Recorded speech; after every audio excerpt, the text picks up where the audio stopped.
ଦେଖନ୍ତୁ ପବନ ପୁରା ସୁଲସୁଲିଆ ପବନ ଦେଉଛି। ଏ କାମ ଚାଲିଛି, ଘର କାମ ଚାଲିଛି। ପୋଖରୀଟା ଲୋକମାନେ କୂଳେ ବସିଛନ୍ତି। ପୋଖରୀ କୂଳେ କ'ଣ କି ଥଣ୍ଡା ପବନ ହୁଏ। ଗଛ ଚାରିପଟା ଦେଖନ୍ତୁ କେତେ ମଜା ଲାଗିବ ଜାଗାଟା। ଏଇ ତ ଆଗରୁ 2ଟା 3ଟା ଭିଡ଼ିଓ ଦେଖ, ମୁଁ ଭିଡ଼ିଓ କରୁଛି। ପାପୁନ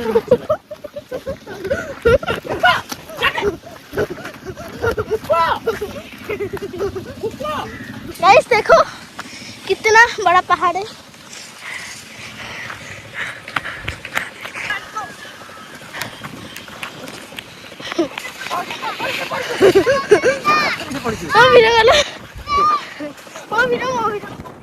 ସାଗର କି ପବନ ହଉଛି। ଓ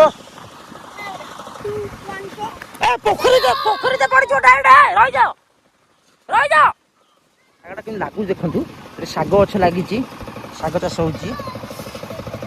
ଦେଖନ୍ତୁ କେମିତି ମାହୋଲ ଦେଖନ୍ତୁ। ଏଇ ମାହୋଲରେ ପୁରା ମଜା ଆସିଯାଉଛି। ଘର କାମ ହବା ପାଇଁ ବୋଧେ ନାଲି ମାଟି ପଡିଛି। ଆପଣ ଚାଲେ ନଈ ବୁଲିକି ଆସିବା।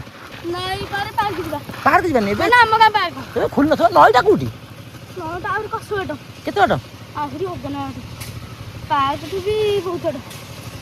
ମୁଁ ପାପୁନୁ ଗୋଲୁ ଆଉ ପୁପୁ କହିଲି ଚାଲ ଯିବା ଗୋଟେ ନଈ ବୁଲିକି ଆସିବା। ସେ ପାଖକୁ ନଈ ଅଛି।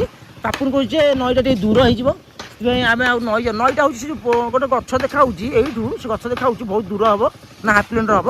ସେଥିପାଇଁ ପାପୁନ କହୁଛି ½ କିଲୋମିଟର।